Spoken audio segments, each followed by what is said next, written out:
Thanks a lot for having me.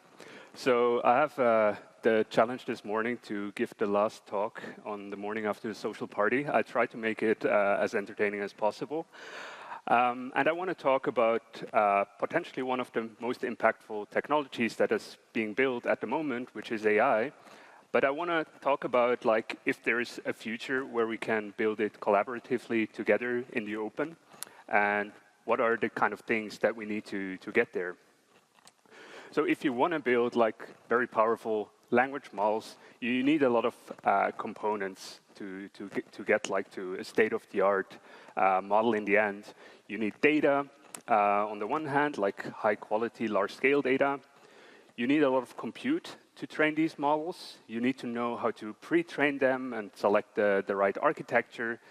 You need to be able to scale those models at the moment. We're in an era where scaling models to larger sizes still yields better models. So there is a little bit of know-how involved there. And you need to understand how do you post-train those models. In the post-training phase, usually you take a base model that has been trained on a lot of web data, and you make it really useful by making it like a chat model and also aligning it in some ways to your values. So these are kind of the key components that you need, and I want to talk a little bit about if we can build those components together in the open. And I'm going to split my talk roughly into 3 pieces. I'm going to start with why should we build open language models at all. Then I want to go to the other consequential question is can we even do it? Is it possible to build state-of-the-art language models in the current landscape openly? And then I want to take a step back and look a little bit into the future. I put on purpose near future. I think at the moment nobody really knows where things are going. So me personally, I don't plan further than 3 months into the future anymore. But I want to see what are the things that are coming and could be interesting. So let's start with why should we build open language models at all? I think being at PyCon, it's probably a bit preaching to the choir, saying open source is something valuable.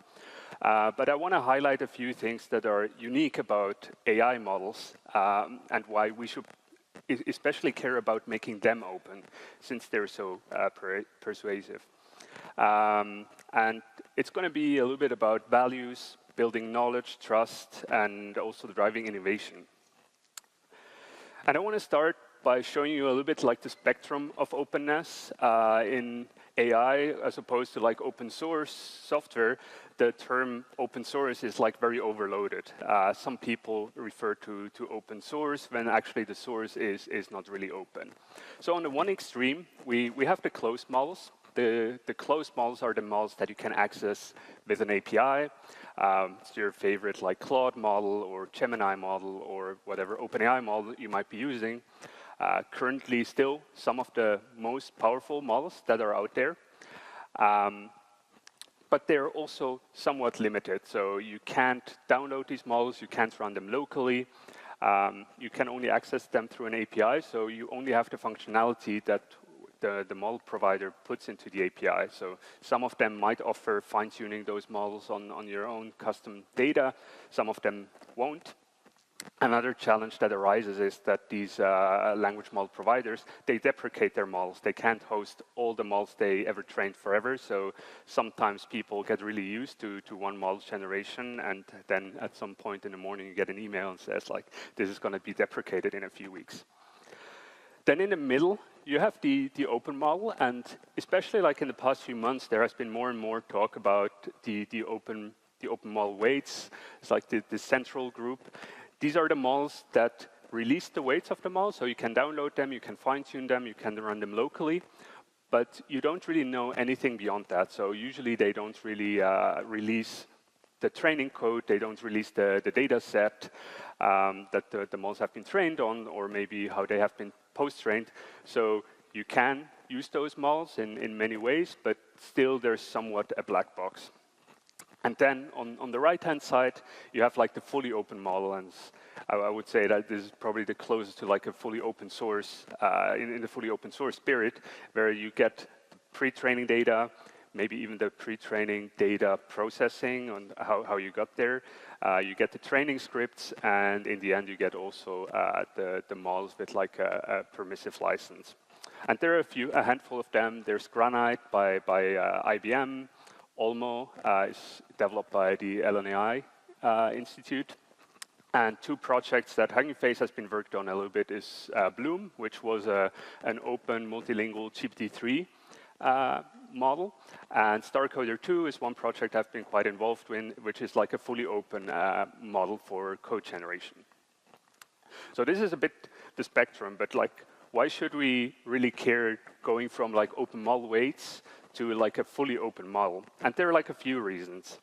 The first of them is like, you want some transparency on the pre-training side. There are many questions related to the pre-training data that are like really important for users. So on the one hand, you want to know like what kind of data was used. A lot of the biases that are introduced into language models origin from the pre-training data. There's one very famous example. It's called the C4 data set that Google developed. It's used for pre-training, and they had like very strict filtering on the data set. And one of the filters was they removed every website that contained the word sex, because they thought that's how you remove porn. But on the other hand, it removed all Wikipedia pages, for example, that also had that term. So a model trained on that data set has no concept of sex at all. So that obviously is like something that's introduced in the pre-training data. And if you don't know how the pre-training data looks like, you have no idea what kind of like behaviors might be imprinted into the model. As someone who creates content potentially on the web or maybe writes code, you want to know if your data was used to train those models. You want to know how it was used, and potentially you might even want to have an option to say like, I don't want my data to be used for such a model training. So being transparent about the pre-training and the pre-training data addresses biases, addresses attribution, and also builds up trust, because you start to understand, like, based on what the model was trained on, what can it do and what can't it do. Then I mentioned a bit earlier, like an important step in building a language model is the post-training. So you take a base model that has been pre-trained on web data, and then you fine-tune it or align it to be a more chat model that follows instructions. Usually, the big model providers, they put a lot of care into safety, so the models don't tell you, are not helpful to do dangerous things, for example. And they also align them to some kind of notion of human values. But it's a bit hard to know what these values are. There's zero transparency about that. And I found this interesting study recently that looked at some social and economic values that ChatGPT has, so GPT 3.5. And you can see the model shifted quite a bit between, I think that's June and November. So within 5 months, they released like a new model version, and you can see those values have been shifting. And I'm not saying generally like this is a good or a bad thing, but I'm saying like you want to have some transparency, so you want to know what the values are of the model that you're using. And also, potentially you want values that are more fine-grained. You don't want one model with one set of values to serve like the global market. Usually people have values based on countries, based on communities, based on age groups, and so on. So having like a one-size-fits-all is potentially not the best thing. And lastly, also at the moment for the API providers, it's like just a handful of people who like write the kind of rules on how the model should behave, but then it's rolled out to everybody, and it's not really like a democratic process of defining the values. And so to highlight a bit more like the advantages of like the open weights model, which are like semi-transparent, and the fully open source ones, is that the open weights model you can fine-tune, you can run locally. These are already like really good starts, but you have no idea if the models have been contaminated. So they usually report like numbers on benchmarks, but if you don't know how they've been trained and how the decontamination worked to remove the benchmarks from the pre-training data, you don't really know if they're not by accident trained on a test set or on purpose.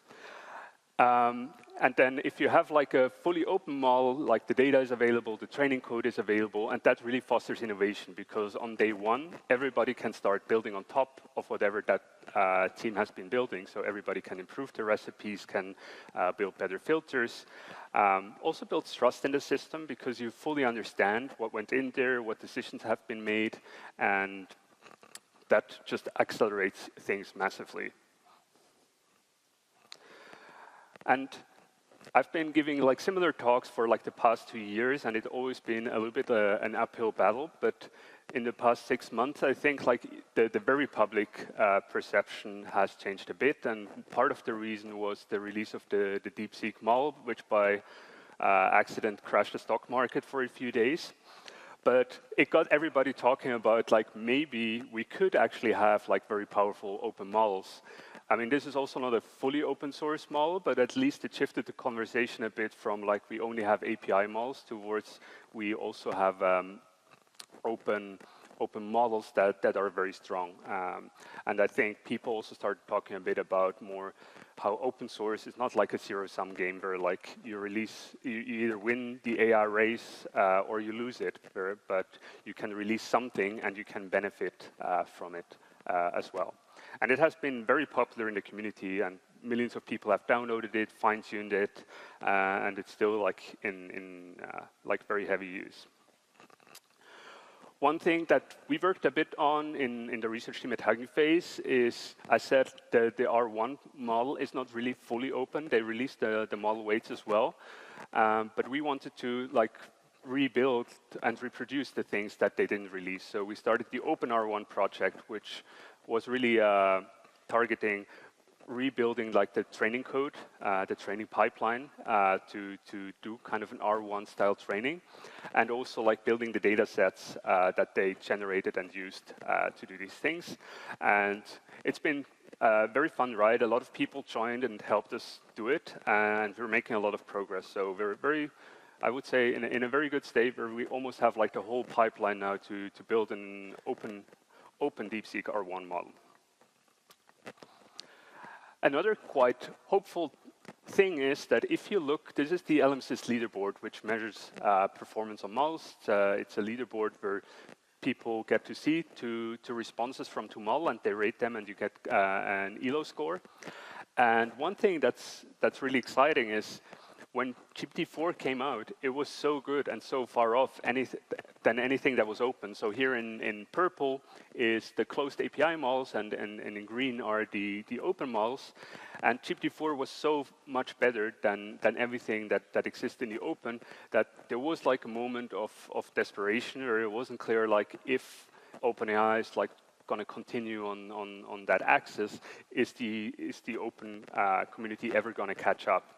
And now, 2 years later, we are at a point where like the open models are very close to the closed models. And you can also see like the time it took to catch up to GPT-4 was 1 year. It was like Llama 3 was the first open model that was as good as GPT-4. And now we're like the catch-up time has shrunk to like 2 months. So you can, if you want, try to extrapolate the curve. Maybe open model is going to take over, or maybe those two curves are going to merge. But in any case, there is doesn't seem to be like a big gap anymore between the two. So I hope I laid out a little bit the motivation to whether we should build open models. I think it's important for values and transparency and building trust. But the elephant in the room is always a bit like, who's going to have to compute to build like fully open models? Like even the open model weights that I showed, like Llama and DeepSeek, those are like commercial companies that build those models, and maybe tomorrow they decide it doesn't align with their goals anymore, so they stop releasing open models. So can we do it like fully open? Is there like the infrastructure, the know-how, the tooling to do so? And I want to start by showing you a list of like public infrastructure that exists in Europe today.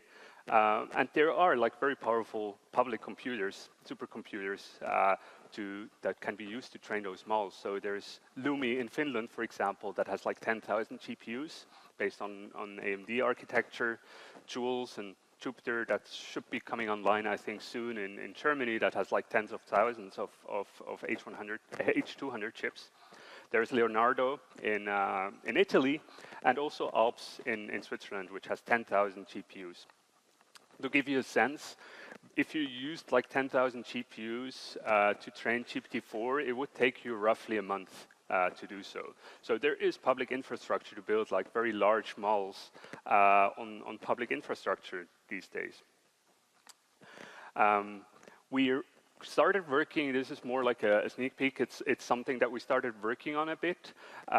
It's the internal code name at the moment is like the Boom project. And the idea is, these public clusters are nice, and GPT-4 is already like a very impressive scale to train a model that's that large.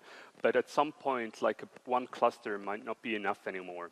And the goal of the Boom project is to see, can we connect a few of the public clusters and train an open model collaboratively? So every cluster contributes a bit of compute, and then we can together like build a very powerful model.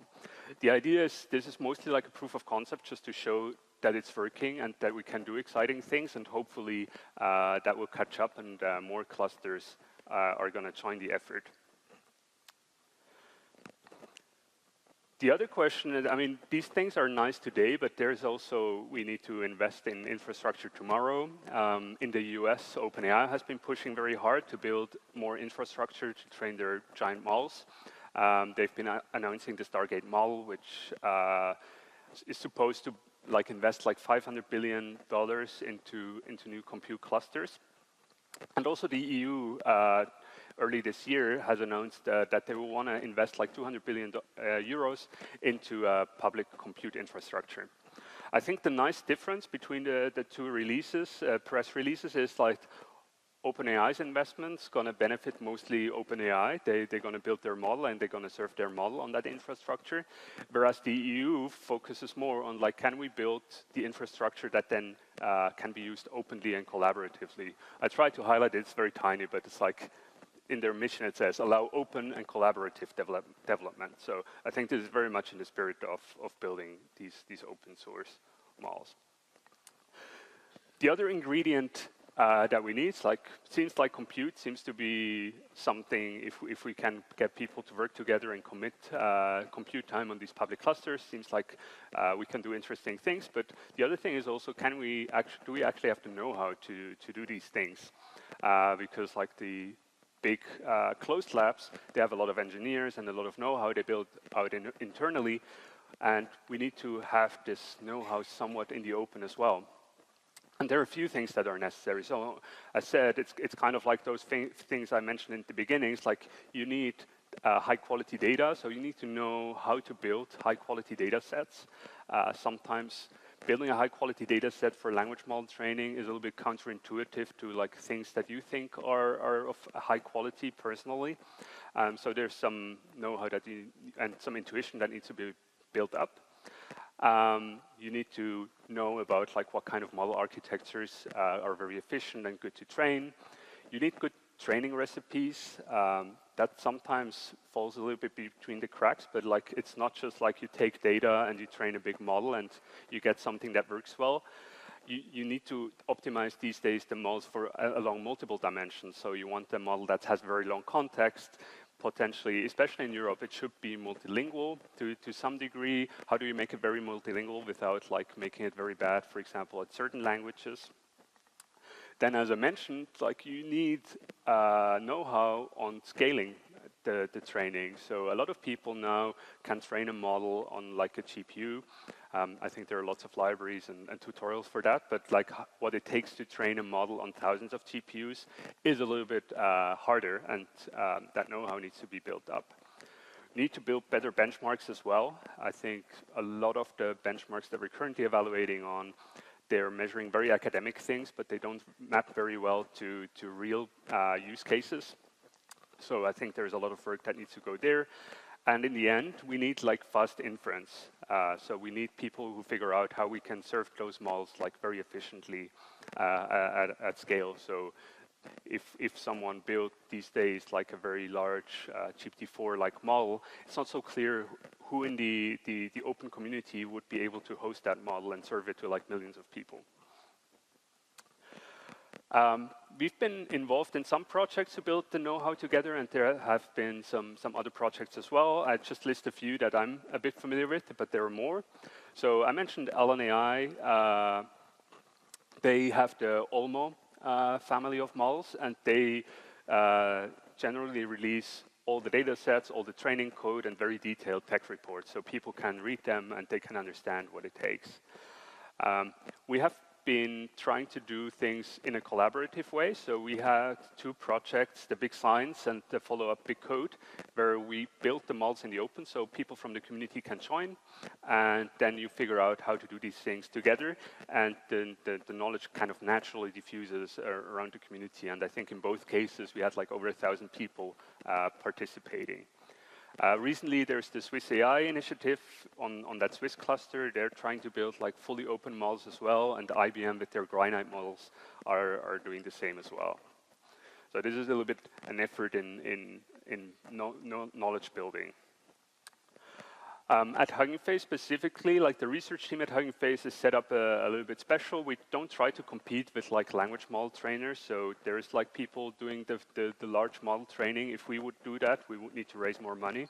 So we want to try to do the things that nobody else is doing but would be valuable. So one thing that nobody's working on or nobody's releasing at the moment at least is like building large-scale high-quality data sets. So we released FineWeb, which is a web-scale data set that is kind of like Llama 3 pre-training size. We have FineMath for more math-specific stuff, or FineVideo, which is a video data set. And also recently worked on FineWeb 2, which took the FineWeb approach, which was English only, and translated it to thousands of languages. Then we also work on recipes. So we try to build transparently the kind of recipes to do the post-training. We spend a lot of time there figuring out like what's the best data set and the best algorithm to kind of post-train, for example, those models, and then we release those data sets. And we do a little bit of model training, but we try to stay a little bit in niches. So for example, one thing that we're quite excited about is like pushing the small models, because they're very useful to a lot of people that want to run locally on like edge devices or on your phone. And so we have like the small LM family, and follow-up of that is the small VLM model, which is a vision model that are like between 100 and 2 billion parameters, and so can run very fast on a lot of infrastructure.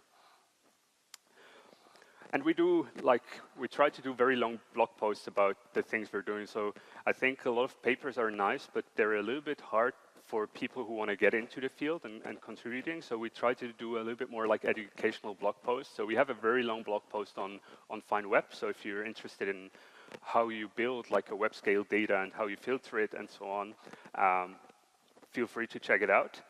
An even longer blog that we recently released, we called modestly the Ultrascale Playbook. And the idea is to give people an idea what it takes to train models on a distributed cluster.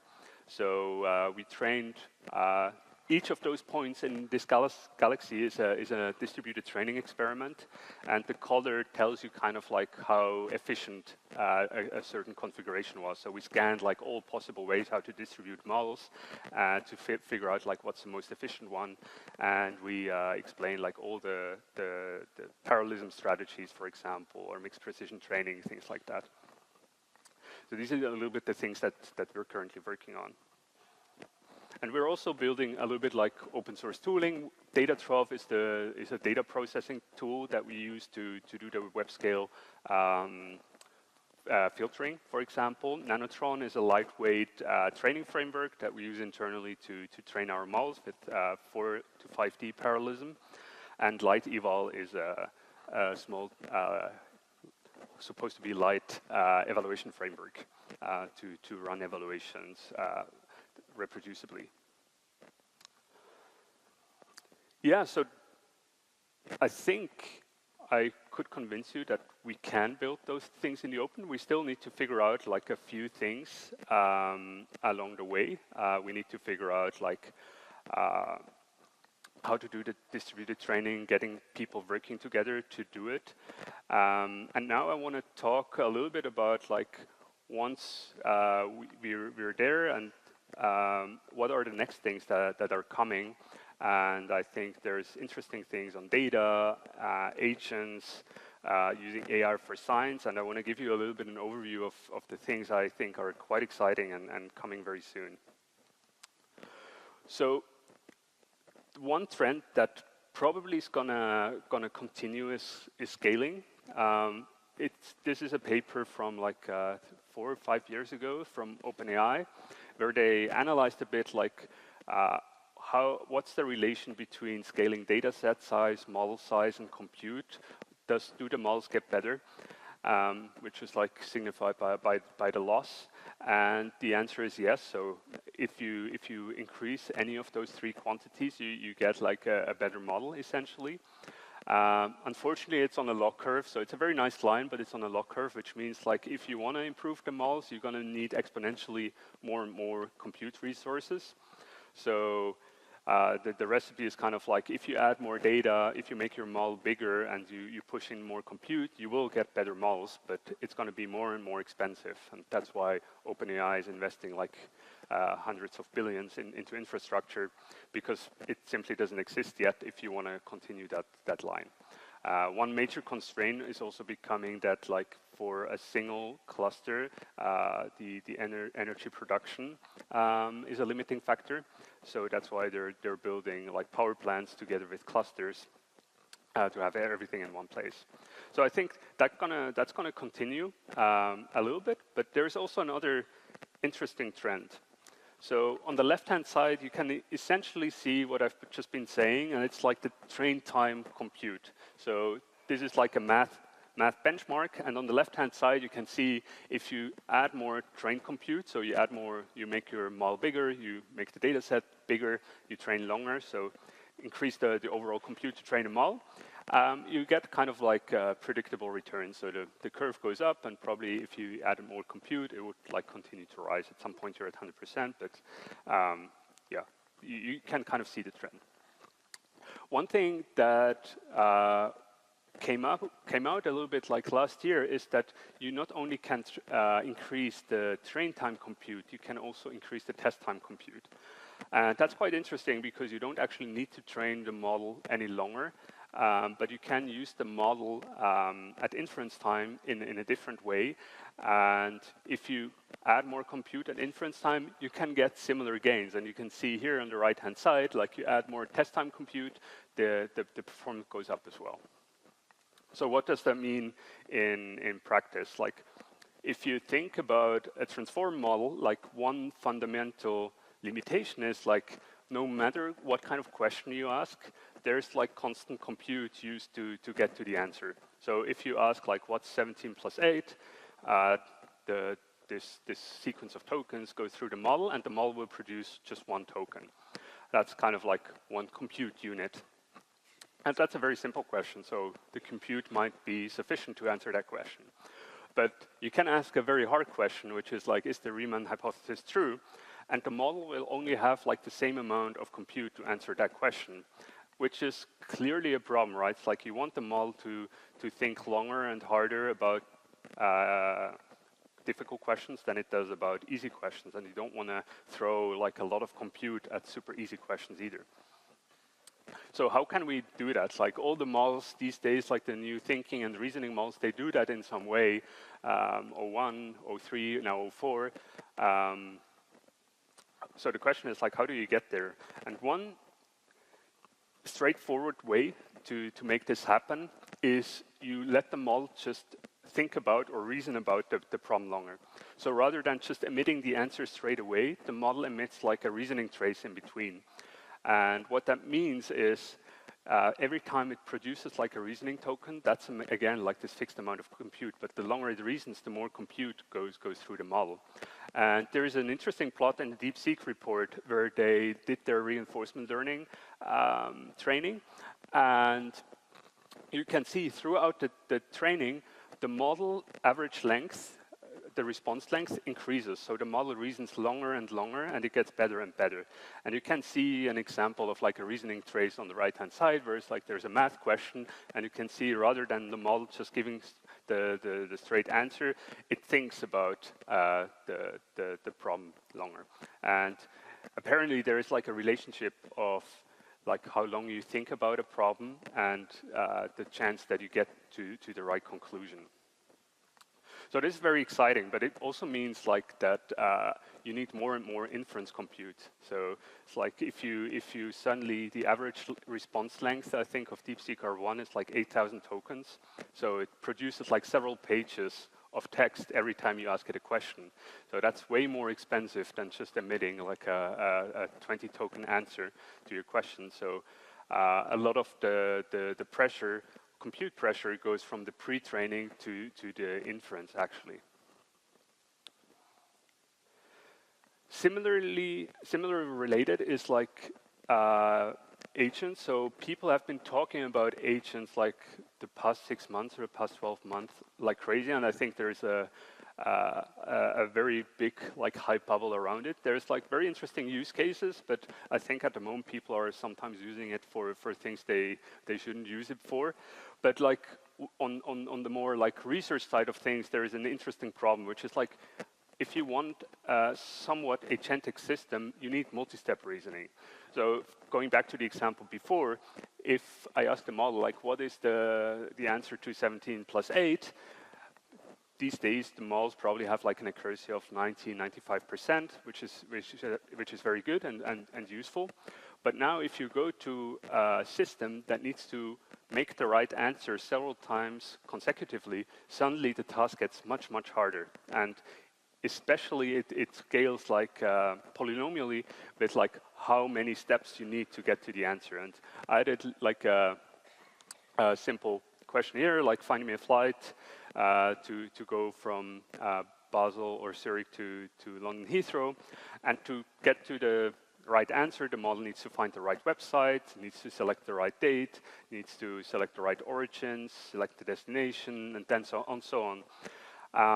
And if that process has 10 steps, and each step has like an accuracy of like 90%, with 10 steps, you're already at like 34% success rate. So it's like probably not the thing you want to do if you want the model to select a flight for you. If it takes even more steps, like 20 steps, it decreases even further to like 12%. So that's one challenge. Like, how do you get the model to actually like consistently do the right choices in like these multi-step settings? And we thought, rather than going for like these flight examples, which I think are the ones that you're going to do lastly, it's like it's the kind of like the benefit of it is you save 10 minutes of like looking up your flight, and like the risks are the model books the wrong flight for you. So I think this is like the very last thing you want to do. It's like almost no return and very high risk. But we thought like one thing that would be kind of cool is if you frame like data analysis as a multi-step problem, where you could think of like a notebook as like a multi-step process. And we built a small demo we call like Jupyter Agent. And the idea is essentially just that, like you ask the model a question, and then it can write some code. Here I ask it to do the Lotka-Volterra like differential equation, make a plot, and then I ask it like, this is very nice, but can you make maybe change the time horizon a little bit, increase the resolution? It's a little bit small to read, but that's the basic idea, and then the model can do things. So here it's almost like 1 or 2 steps at most that the model does something. This is like Llama 3, still running it, and we noticed like it can do things that take like 2 to 3 steps. After that, it gets very lost and confused. So we're not quite there yet, where you can actually do like a full Jupyter notebook with like one of these models. But I think it's like an interesting thing where if that works to some degree, then that would give like some value, and probably the risks would be somewhat limited, or at least it would be a useful assistant. But one limitation we faced is like we don't really have a really good way to evaluate if a system like that works well. There are no benchmarks to measure that on a somewhat realistic benchmark. So we worked for like almost a year now with Adyen, which is like the Stripe of the Netherlands or Europe. So they have a lot of like transaction data. They're very interested in that problem because they need to do a lot of data analysis. And together with them, we built the DAP-step benchmark, like data agent multi-step reasoning benchmark. And the idea is like the questions and the answers are very simple. So it's very easy to evaluate if the model got it right or wrong. So here a question is like, which card scheme had like the highest fraud rate in 2023? So it's going to be a name. Another type of question is like, what's the fee a certain provider needs to pay in a certain time frame? And then we provide a list of data sets. So there's the payments data set. The first one, which is kind of like a transaction data set, that's like the big data frame that the model needs to analyze. But then there are a lot of auxiliary things, like there's a payments README, there's like mapping files that map categories to names and things like that. And maybe most interestingly, there's like a manual, which is for these transactions, they get for every card provider manuals that lay out like how fees are calculated and so on, that are hundreds of pages. And we try to simulate that a bit with like encoding actual business information in a manual. It's like a few thousand tokens that lays out like how do you actually compute fraud. And the solution to these problems is like very long. It's like 220 lines of code. So it's like a very simple question, but like getting the answer right is very hard. And you can see here on this benchmark, even the best models, they get like maybe 14%, 15% of the answers correct. So we're very far away yet to make those models like really good at these kind of things. So I feel like unless you're somewhat higher on that thing, you don't want the model to book a flight for you just yet. Another field I just want to briefly talk about, I'm by training also a physicist, so I'm excited for using AI for science. And there are like a lot of interesting projects that have been coming up recently. This year, Demis Hassabis and John Jumper got the Nobel Prize for AlphaFold, which is a model that can predict protein structure. It's like computationally a very hard problem and requires a lot of simulation and like experiments to get the protein structure right historically, and they found a way to do that much more efficiently with AlphaFold, and researchers are now using that, and there are also OpenFold initiatives to do these things in the open. It's also, again, DeepMind. They're really pioneering a bit the field of doing science and AI. They used some models to build new algorithms or helped generate the next generation of chips that Google is building. Another field that's quite cool is math. These are two of my colleagues at Hugging Face, Lewis and Ed, shaking hands with Terence Tao, who's a famous mathematician, and they won a prize where the idea was like, can you build a model that solves Olympiad-level math questions with like a somewhat tiny model? And there's an interesting post by Terence Tao himself about like the role of AI and mathematics, and he doesn't see the models just like taking over mathematicians, but sees it more like as a useful assistant or co-pilot. And there are many more things to come, so it's like, I think just getting started in like medicine, biology, physics, and so on. So I think there are a lot of exciting things to come very soon there. So I want to close this talk by like throwing the ball back to you. So what can you do? It seems like you need a lot of compute. I made that meme for academics, but I think it applies just as well to the open source community in general. It's like Meta has like 500,000 GPUs. Hugging Face has 1,000 or a little bit less than 1,000, so we can do cool things, but we can't compete directly with Meta. And then you have like the lucky academic that maybe has a machine with 8 GPUs, and you have the unlucky academic that has no GPUs at all. So, and if you like count the people in those 3-4 fields, probably most of the people are in the bottom half. So what can they do? And I think there's a lot of actually that those people can do. And I want to like illustrate it a bit with a model that we built as part of the OpenR1 project, which was called like the Olympic Coder. It's just a 7B model here in purple, and it competes with like Claude or One Mini, DeepSeek R1s, like almost at the same level, but it's just a 7B model. So the question is like, how can you build a model that's so competitive? And the simple answer is like, you need to build like very high quality data sets. That's all it was, like supervised fine tuning on a very high quality data set gets you a very competitive model on these Olympiad informatics questions. So to give you a little bit of a summary, I think like you can always build high quality data sets. They will remain like useful. You can fine tune very task specific model that run locally, very cheap, or on edge devices. And there's a lot of work that needs to happen like in the tooling space still. So it's like around data processing, fine tuning inference, like mapping some of the things that are maybe known in classical data processing to the kind of data processing that's needed for pre-training models. And also you can join an open collaboration and start working on training those models collaboratively.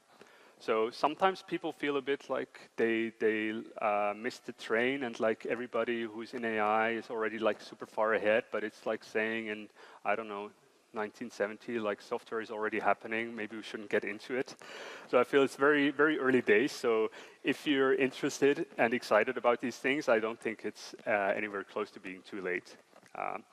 So I want to close with that. Thanks a lot for listening this early in the morning. I hope some people are still awake. And I think now I have like some time to answer some questions.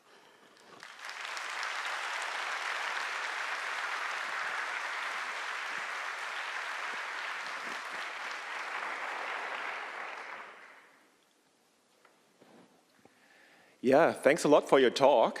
It's really good to see that open source is catching up and that those principles also work for AI. We have really a lot of questions. I hope you're going to stay with us a little bit afterwards.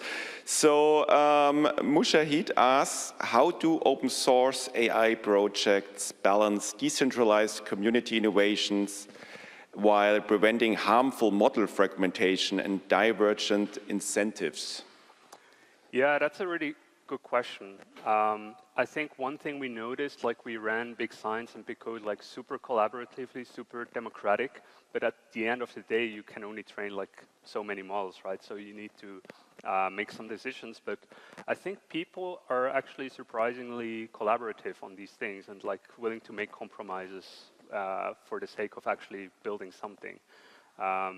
Also, if you build like these open projects, you need to always balance a bit like how ethical and responsible you can be and when do you actually deliver a model. So you can build like a fully ethical data set, but maybe it's going to be too small to train a model at all. So you need to make some decisions on like what are the things that we can do, what are the things that we shouldn't do, and still arrive at the end at something that's useful. Because if the open source community ties both their hands behind their back because they put so many constraints on them, closed source will just move ahead because they have so many lawyers and don't care that much.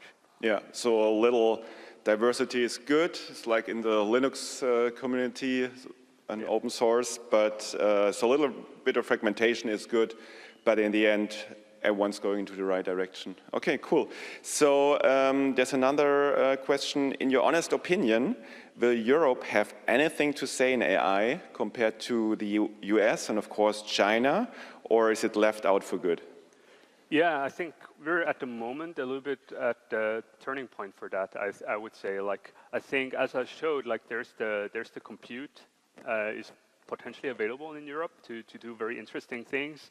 I think the know-how is also available. There are like amazing academic institutions that have like built the foundations for most of the things that are happening now, like all across Europe. So I think the know-how is there, the infrastructure is there. Now it's a bit the question, can we pull together and do something? And at least we at Hugging Face, we're now like pushing very hard on these open collaborations in Europe as well to see, can we just like get something started that's exciting enough that like we can build on top of that and get some momentum. Yeah. How do you think, maybe related to this question, how do you think all the Europe regulations, are they rather good long-term, or are they holding us back in a way that we kind of rather first set a lot of rules, regulations, and then innovate, instead of like the US, innovate and then regulate? Yeah, that's also a good question. I think somewhat a middle ground is healthy. I think voices from the US are typically like, we don't regulate, we want to innovate only, and any kind of like regulations hurts innovation. I don't think that's quite true. I think a lot of the regulations that we added is about like kind of like protecting the consumer and the user. So I think we need some regulation to make sure like those models are used responsibly. It's like not everybody's like developing apps that give health advice or medical advice. I think so. And I don't think at the moment, like especially if you're building open models, there is not that much that's holding you back. I think if you're building applications, there are regulations that say like, if you build an AI doctor, then you need to go through some process. But if you build open models, at least then you can move quite freely still. And also for the data sets, I mean, there it's like a lot of copyright and... Yeah, I mean, that's a little bit up to debate, I think, at the moment, and it could also go both ways. So far, like, we work a lot with open data sets, and I think people, they don't want to attack, like, people building open stuff. I think the companies that are being sued are the ones that are doing it in the back end. So I think you can actually do open data sets even. It's like all the data sets I showed that we're building, they're open and available in Europe. Mm-hmm. Then another question by Radovan. Don't you think the future of LLM AI is in smaller language models? Yeah, so specialized one like economist LM, lawyer LM, teacher LM, so rather smaller than general large language models? Yeah, so the way I think about it is a little bit like in software you have like things that are kind of like generally useful and you use for many things, and you have software that's very specific for certain things, and I feel like for models it's potentially going the same way, where you say like ChatGPT, like being a very general model, is like very useful for like many questions that you have, and you don't need to like decide before which model you want to use to ask a certain question. You just go there.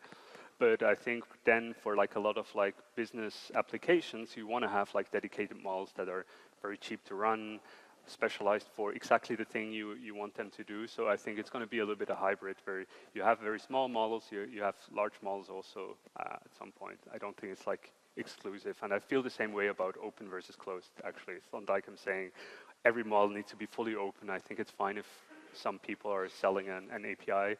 But I think it's nice if there's like a nice choice that you can make. Okay.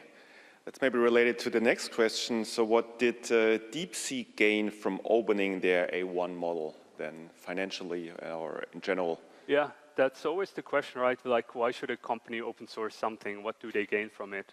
I think, first of all, they gained a lot of recognition for it. So I think they don't have a problem anymore hiring people. so that's a good thing. I think also like the company values has gone up significantly if you would look at that. But more generally, like I think one good example is, for example, Llama and Meta. They have the same questions, right? And people are fixing their models, or they are finding better ways to run inference. And in the end, that's going to benefit Meta because they run those models internally and serve them to customers as well in parallel to the open models. So if they can set the standards and people improve those models, that's going to benefit them. Even OpenAI wants to open source a model like this summer, and they are arguing the same way. It's like we're going to benefit in some way from that. It's like how you always do, I feel like, in open source. So coming back then to being open AI, actually. Yeah, maybe hybrid AI. All right. And the next question is by Bernhard Schäfer. What are the key challenges in creating high-quality data sets? Is the bottleneck the cost for human labeling? We actually do almost no human labeling anymore for most of the things we're doing. I think there are still domains where like human labeling makes sense, like especially very specialized domains where those models are typically very bad at. But for many things like synthetic labeling works surprisingly well. And like these models, they don't have all the issues human labelers have. Like your data is typically quite boring, but you ask people to like annotate hundreds or thousands of examples, so they get bored or distracted. And the some models are quite consistently like good at labeling things. So I think the main challenge is, again, a little bit compute. So you need, depending on the scale of things you want to do, but you need CPU compute if you want to do large-scale data processing, especially once you move from text only to video and image as well. It's like it gets way more expensive. And if you're interested in, like the Fine Web blog post has a lot of details about that, the way we do it is very data-driven. So we make a hypothesis for a set of filters that we think are good, and then we train a small model quite quickly, and we look at like what's the performance of that model trained on that data set, and then we can iterate quite quickly. So we don't annotate data for like specific criteria necessarily, but more like we figure out like heuristics, data-driven. Yeah, but then that also requires GPU resources. Okay, then it's a kind of bootstrapping, so the model labels, and then it's trained again, and then it's getting better and better. Yeah. Okay. The next question, I think we are taking two more, is, of course, the environmental impact is always an issue. So the question is, what is your take on the environmental impact of building more large-scale models? Yeah, I mean, clearly there is a huge impact, right? Because those models take a huge amount of compute to train, and as said, like we're moving towards more inference compute and millions of users, so the balance even shifts a bit towards like the main compute cost actually coming from serving the models rather than training them. It seems like the models are generally generating value and being useful, so I think it's worth building them. The question goes maybe back to an earlier question, like, do you always need to run the biggest model for every task, or does it make sense to have like specialized smaller models that you can run locally or on your phone and so on? And that also reduces the carbon footprint, right, by a lot. Like the small LM models are the biggest one is 1.7 billion parameters, which is 1,000 times smaller than GPT-4. So if you can use that for like a few hundred requests that you would send to GPT-4 otherwise, then you're already saving quite a bit. Okay, they're choosing the right model for the right job. Okay. Yeah. So maybe the last question. So where does the compute for open models come from? So you showed some of the financing. But other than, how is the training financed, other than what you showed? I mean, those public clusters, they're usually going to these research grants, so you apply and you pitch a project, and then you get compute or not, whether the committee thinks your model is exciting or not. So it's financed by the public, essentially. Those are public clusters, right? So the public paid to build them, and now it's like also controlling the access to them. Other than that, like for example, in that project I said where we want to collaborate, we also want to explore if we can do a hybrid version where, like for example, we use the Hugging Face cluster as well as part of it, so we pay some compute into the whole budget. I think hopefully there is like an interesting future where like companies work together with academia, pool the compute and build something that's beneficial for everyone. So the financing would also be hybrid in that case. Yeah. Cool. Yeah, thank you. Thank you for your extremely cool keynote. And let's give Leandro another applause, please. Thanks so much for having me.